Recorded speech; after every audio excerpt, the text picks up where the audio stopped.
We're now joined by Stars head coach Rick Bowness in the media center upstairs at Rogers Place. Mark Spector, Sportsnet.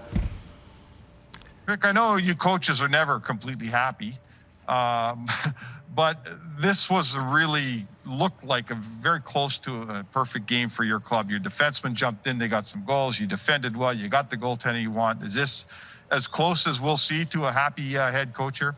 Yeah, yes. Listen, any win is a good win, so we'll take that for sure. I thought for 40 minutes you saw that's how we want to play the game. We limited the shots, we limited the chance against. Our D were involved. That's how we want to play. We got on our heels in the third. So there's your point on your coaches. We're not that happy with the third. The penalties obviously killed us, and that's an elite offensive team over there. We made it a little bit too easy on them, but that's to be expected. We talked about after the second period, they're going to come at us. They're going to make a big push. So that was to be expected. But overall, listen, our guys played hard. We did a lot of good things out there, Mark. So we're happy with that. We have a ton of respect for that team over there. A lot of skill, and we knew they were going to come at us, and they did. But for 40 minutes, that's how we want to play the game. Derek Van Diest, Post Media. Eric, I just want to ask you about the contributions from guys that you're not expecting to score and contributing like that. How important is that in the playoffs and especially in the final to get those contributions from guys that you wouldn't expect to score? Well, it's how you win in the playoffs, and you rely on your top end guys to get you some offense or get you some chances. Then you rely on some guys that have to step up every now and then and score some huge goal for us. Joel Hanley, just couldn't be happier for him. Listen, this kid's given us a lot of good quality minutes, and so I couldn't be happier for him that he gets a goal. But that's what you need to win in the playoffs. You can't just focus on your top end guys. You need contributions from everybody. Kiwi's been doing that for us. Nice to see Dickey get on the board for us tonight. But that's how you win in the playoffs. Contributions from guys you're not really looking at from offense, and all of a sudden they just step up and make big time plays. You look at Big Rig. Couldn't be happier for Jamie. He's played fantastic hockey for us, gets the winning goal tonight. But he's been great for us all year, and it was a big goal for him. But that's how you win the playoffs. You get a contribution from people that all of a sudden they're jumping up and making you a better team. Thomas Drance, The Athletic. Rick, obviously you were the road team ostensibly tonight, but you still seem to get that Dickinson line out for a lot of shifts against the point line. Can you tell me about the job that they did and what you think it says about those three gentlemen that they were able to contain a high-end skilled line like that this evening? They've been a fantastic for us. When Faxi was there, they've done a great job for us, not only during the playoffs but all season long. And Dickey stepped in and he's done he's taken Faxi's minutes and has done a great job for us. That line with Blake and Cogs, they've been doing that all year. So give them a lot of credit for doing a wonderful job tonight. They're a big part of our penalty kill, which was huge, obviously in the third period, taking 6 minutes. But that's what we expect from them to do, and they did a great job for us tonight. Jim Matheson, Post Media. I'm going to ask the Kiviranta question. Rick, not only the goal, but he also took point out of the play, and then Bogosian came over and there was a man out of action defensively. Could you talk about his game tonight, not just the goal? Kiwi is, he played the 11 games for us this year. He probably would have played more had we been injured and probably kept playing, but that's how he plays. He's fearless. He's as inexperienced as he is in terms of playing in our league. He's one of our best forwards at making plays off the boards with the puck. So there's a lot of poise and confidence with the puck. Again, he's fearless, and he's very reliable defensively, and he's very confident with the puck. Offensively, he's a great skater. He's a great competitor. He's a great kid. So he's been a huge help to us. And if I was any smarter coach, I would have had him playing a lot earlier than this. But that's what, again, when you win in the playoffs, you need some guys to step up. And Kiwi has certainly stepped up. And not just on the goal line. You're absolutely right. He does a very good job defensively. He does a good job in our zone. He does a good job on the boards. Jason Hills, Tampa Bay Times. Rick, you got 15 goals from your defense in these playoffs. You expect it from maybe a guy like Miro Heiskanen or John Klingberg, but you're getting contributions from everybody on the blue line. Was it a plan in these playoffs to really start activating your D?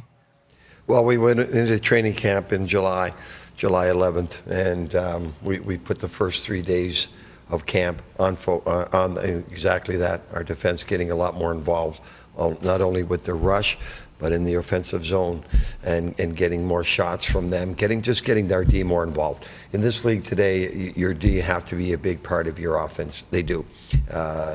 You need the fourth man on the rush. Everyone packed 5 guys down by the net blocking shots, so you've got to get your D involved in the offensive zone. So that's something we put a lot of focus on from the first day of training camp in July. Take the next question. Saad Youssef, The Athletic. Hey, Rick. We talk about different styles for goalies. How would you describe Anton Khudobin's style of play in the crease? Listen, I've talked a lot about Anton. He's just a great competitor. You don't get wrapped up in styles. Get wrapped up in the job description. Stop the puck. And he does everything he can to stop every shot. When he's on, and which he was tonight, he's reading the play. So he's getting there and anticipating the shot.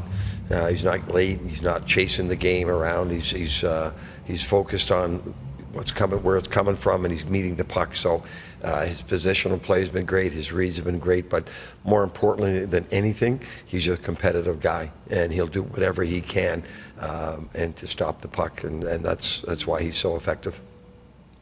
Ken Campbell, The Hockey News. Rick, you just talked about your goaltender, who undoubtedly has been outstanding in these playoffs. But I think one of the things that maybe people aren't realizing is that, your team is giving up shots, but they're not giving up huge, A-level 10-bell chances often. And I think that is part of it as well. Would you agree with that? Yeah, we try to keep them to the outside. We'll give up the outside shot. I mean, their power play tonight had some great looks because they're so highly skilled and elite level. But for the most part, when we're playing our game, we're keeping shots to the outside, which we're willing to give up. So it's not just your 5-man unit out there, it's your 6-man unit. Your goalie has to be involved. He has to know what we're willing to give up. And so when we're on, for the most part, we're keeping you to the outside. We're protecting the middle of the ice, and we're going to give you that outside shot. If you can get through us in the neutral zone, you gain the zone, we're going to give up that outside shot. So your goalie's a big part of that defensive scheme. Matt DeFranks, Dallas Morning News. Hey, Rick, what has made Joel Hanley so steady for you guys this postseason? If you recall, every time we've brought up Joel Hanley, this is what he does. He's so steady. He's so smart. He's so calm.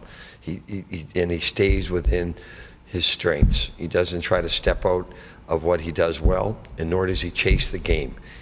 When there's times that they're coming at you, he doesn't chase the game. He lets the game come to him, and he's very smart positionally. He's got a great stick. He's got great hockey sense.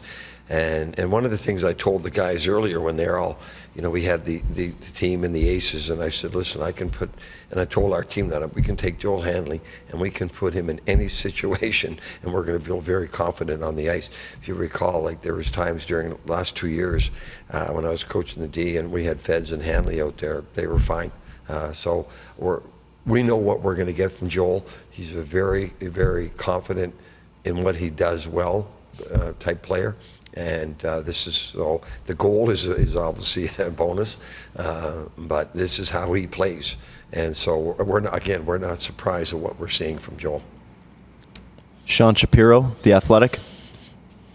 Rick, they made a big deal kind of before the game as the Stanley Cup was in the building and as part of the kind of presentation of this whole bubble setup. I'm curious if you saw that and if that does anything for you, if you noticed it or anything like that. Didn't see it, doesn't matter. The only thing that matters is the next game.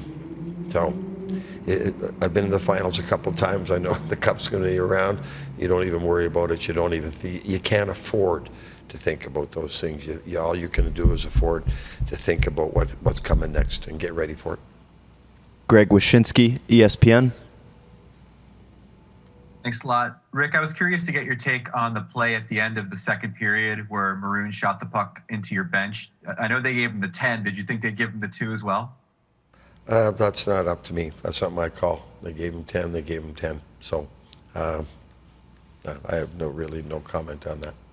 We'll take a couple more to finish with Coach Dan Rosen, NHL.com.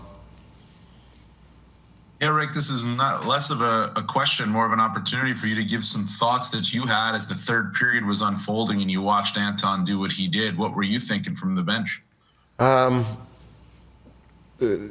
we got away from our game and we were making it too easy for them to come at us with the penalties. And so that's what I was thinking about. And when we talk a lot about bending, don't break, but eventually when you spend that much time in your zone, you kill that many minutes, you're going to give up quality chances. And your goaltender has to keep you in the game, which he did tonight. He made some huge saves at the right moments when they were coming at us, and you need, you're on your heels a little bit. And again, with their elite level of offensive skills, they're going to get some chances. You don't want to give them a goal at the wrong time, and you need a big save at the right time. And Anton certainly did that for us tonight. Last question for Coach Bowness. Mac Engel, Fort Worth Star-Telegram. Coach, can you speak to your team's confidence level today after game one of this series compared to game one against Calgary, what feels like, 5 months ago now? Listen, confidence, we know how we have to play regardless of the opponent. There's a certainly way we play that, whether it's Calgary, Colorado, Vegas, or Tampa. There's certainly a way we have to play to be effective. So the confidence comes from knowing, regardless of the opponent, how we have to play to be successful. That's where our confidence comes from, Dallas Stars hockey, regardless of the opponent. Listen, you get this far and you get in the playoffs, and you're gonna see a great team every night, which we've done. That's fine. We don't put the focus on the opposition. We show the tendencies, we show some things, but we keep the focus on how we have to play to be successful. So the confidence comes from that. Thank you, Coach. Thank you. I'm good. Can you clip off the first